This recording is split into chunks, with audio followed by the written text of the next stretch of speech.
It has been a while. It's actually been 2 years since I did my last What's in My Camera Bag video. The last one I did was in 2024. It is 2026 now. And during all that time, I've definitely gotten new gear and I definitely used some of the same gear that I used back then. But I feel like the reasons why I use some of the same gear that I still use, I feel like some of the reasons are different now. So without further ado, let's get started. Starting off with the bag, this is the Brevity Jumper Backpack. So funny thing, Brevity actually sent me this bag 2 years ago and I did a whole review on it. I did like a vlog setup video with it. Check out that video if you haven't already. I was back and forth from my Peter McKinnon 40-liter bag, which is like giant.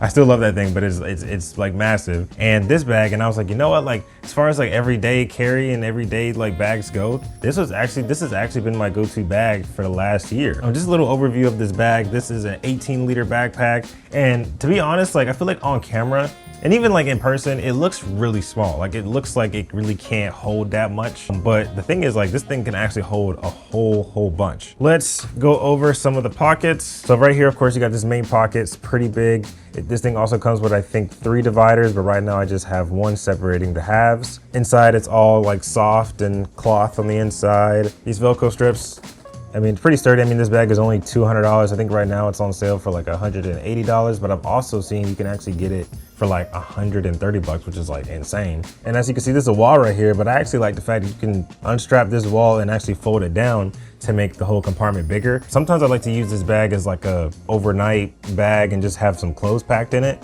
And I remember I was trying to fit my hoodie in here and I was like, oh shoot, I forgot. I can just fold down this wall right here and then pretty much stuff a whole bunch of clothes in here. So it's like, it's like there's so many different possibilities and it's just a lot of space. It's a lot of space. Now up to the compartment up here, as you can see on the inside, you got a nice, like, I don't know what material this is, just like nylon or something like that. Also up here, you have a zipper if you want to just, make like put electronics up here or put something up here that you don't want, scratching together. In the back here, and this is honestly probably the most shocking part about this bag, at least for me, you can actually fit a 16-inch laptop back here, which is ridiculous. Like when I tried to put my MacBook back here, I was like, oh my gosh, I was like, it's actually fitting.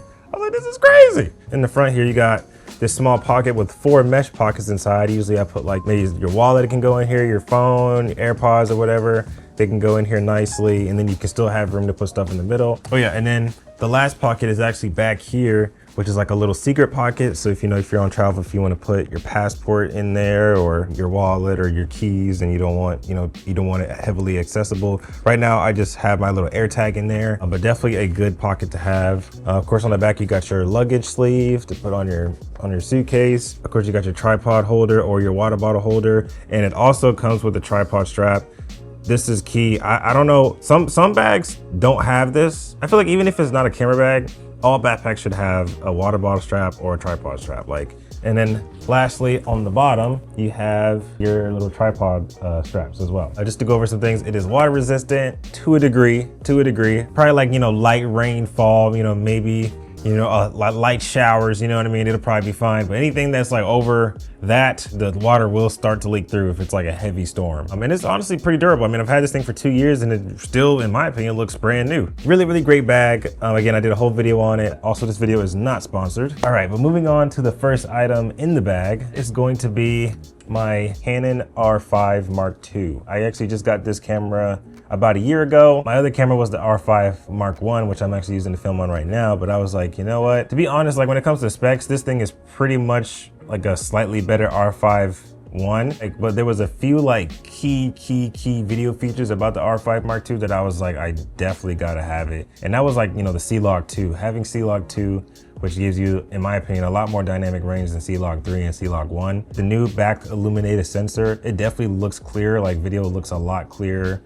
Photo, even just, I can tell like there's minor differences. A lot of things that I like about this camera, I like that they have a dedicated photo and video switch. I actually like the fact that the on and off switch is on the right now. I didn't at first, but I was like, you know what, it's actually very convenient. It has a full HDMI out port, which is,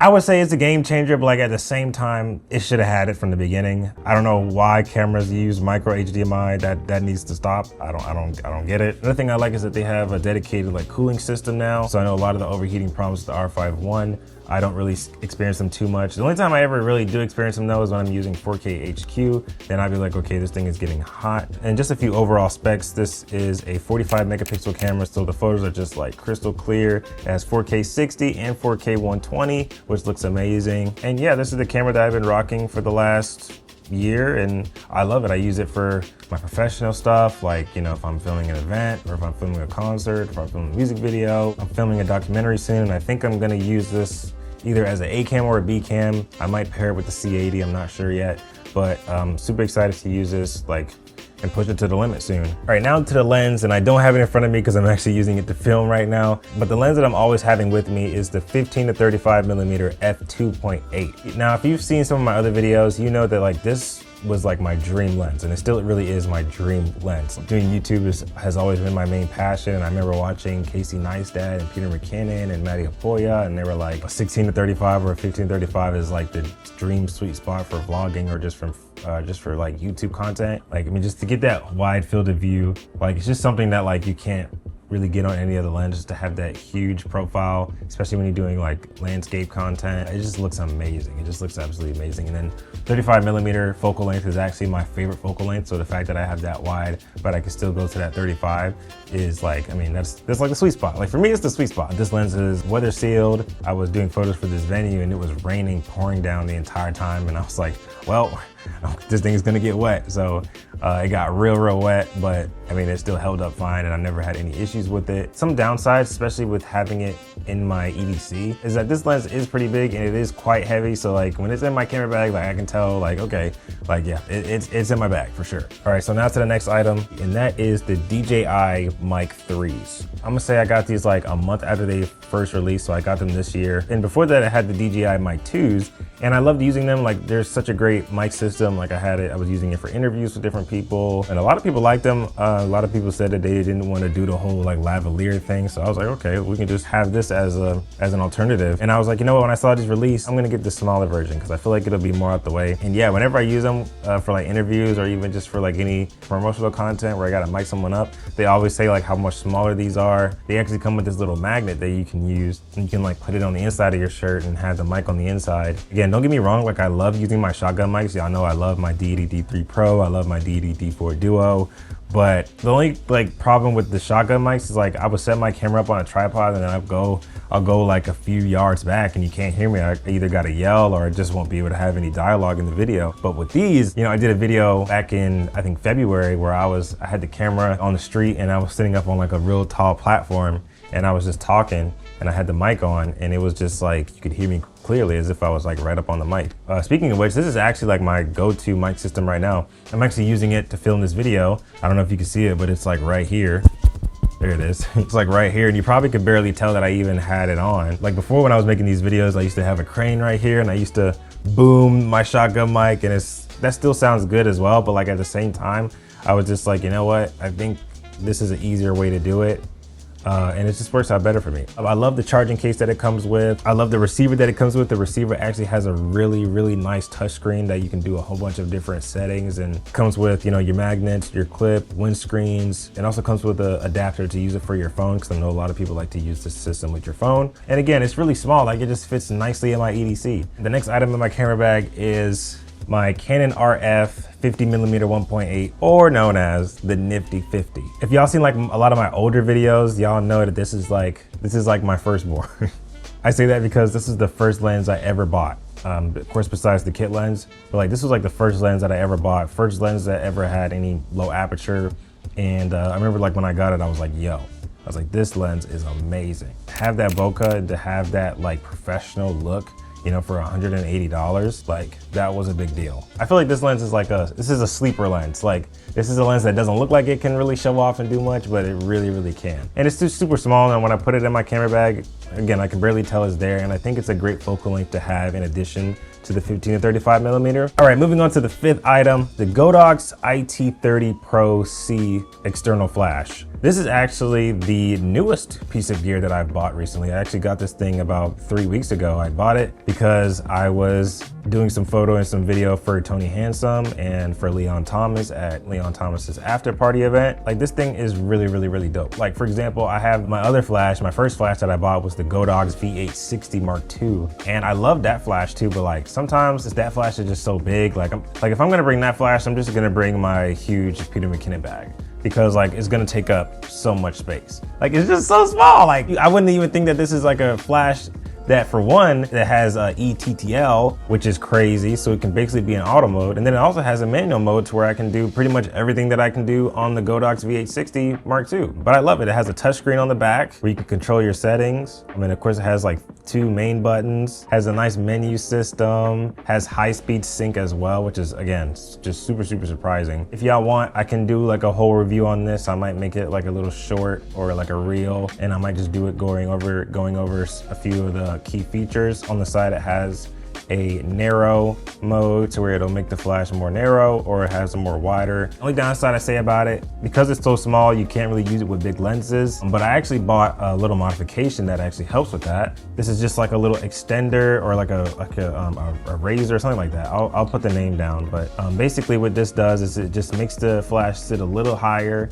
That way it's not getting a major shadow of the lens. And there it is. And you can actually like angle it up a little bit if it's still in the way. So, all right, now for the 6th item, I actually don't have this one in front of me, but I have the Apple MacBook Pro M3 Max 16-inch. I've mentioned this laptop in a lot of different videos, but like this laptop, if you're even like on the market for a laptop right now, I heavily recommend going with an Apple MacBook Pro. Apple makes the MacBooks with creators in mind. Like, they make them for video editors, filmmakers, photo editors, photographers. Even in the M3 Max chip, or even any of the M chips, they have a literal dedicated video processing part of the chip. I've literally exported a 30 gigabyte 4K video, whole bunch of plugins on it, whole bunch of effects on it. It only took me like, I think if I remember, like 10 to 15 minutes. Sorry, on my Microsoft Surface laptop, that jump would have took at least a good 45 minutes. One of the main things I did was I got 2 terabytes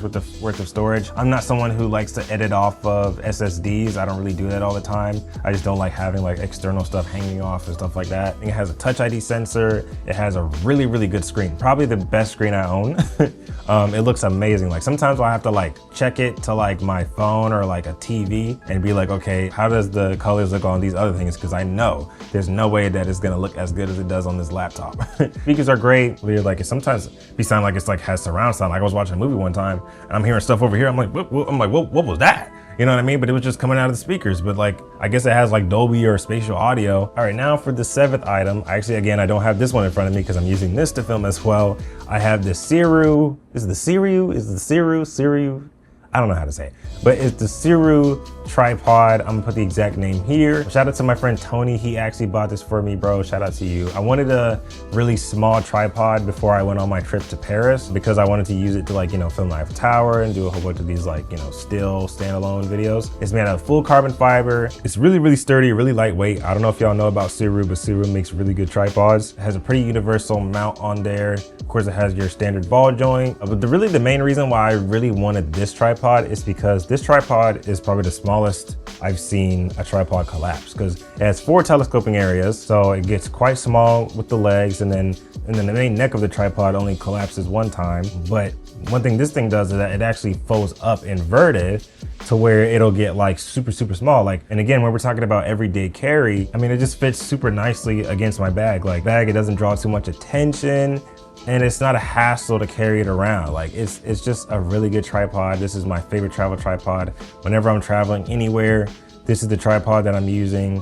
All right, almost done. We're on the tail end. Of course, in my backpack, I'm gonna have extra batteries. I wanted to talk about these though, because these are actually really cool batteries. On the front here, you can actually charge them up by USB Type-C. Again, that's amazing. You can just plug it in with a regular phone charger and then plug it up. And on the front, it's this little touch sensor. If you touch it, it'll show you how much charge left you have on that battery, so you don't gotta guess. Definitely saves a lot of time, a lot of confusion, and a lot of mistakes that I've definitely done before, where I'm like, I know I didn't use this one, but really I did use it.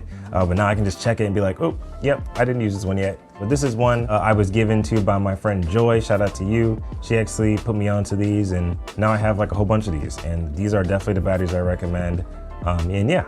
All right, and for the last and final thing in my camera bag, the DJI Osmo Nano. And actually, funny thing about this, shout out to my girlfriend, she actually bought this for me for Christmas, I believe. And like, this is low-key like my new favorite camera. Like, of course I love my big cameras, I love my mirrorless, I love my DSLRs, but this camera right here, this is like the camera that I'm genuinely like bringing with me all the time. Like, even if I'm just going to the store, if I'm just running an errand. And really it's just because like, it's just such a small and just practical camera. Like, so I actually just took this on my big spring trip to Costa Rica and Panama earlier this year.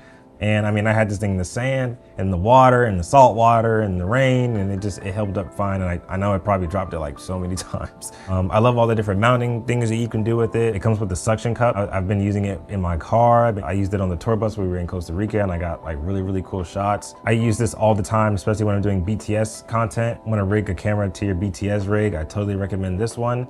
And I've actually also used this thing professionally. I remember I was doing a shoot. The client wanted me to get like a shot that looked like a CCTV security cam. So I mounted it up and I showed her on the screen what it looked like. And she was like, oh my gosh, like this is exactly what I was like going for and stuff like that. It's a little like surprise factor. It's a little like, you know, you never know when it's gonna shine, you know, right? It's a magnet on the back as well. And it also comes with a little magnet necklace that I like to use. I actually just used it to doing photo and video for Netspend's concert in Richmond, Virginia. And yeah, it's just really dope to get that content. Pretty good in low light, pretty good quality. I'm actually gonna do a whole video to just showing this thing off. Like, I generally believe that like this is like such a game changer camera, and that just really is just my favorite camera right now. And every time that I've like not taken it on a shoot, I've always been like, dang, like I wish I had my Osmo Nano. So yeah, all right guys, so that is everything in my everyday camera bag for 2026. Also, all the links to the gear will be in the description below, so if you want to cop anything, I got the links for you right there. Definitely let me know in the comments what you guys have in your EDC. All right, thank you guys so much for watching, and as always, stay blessed.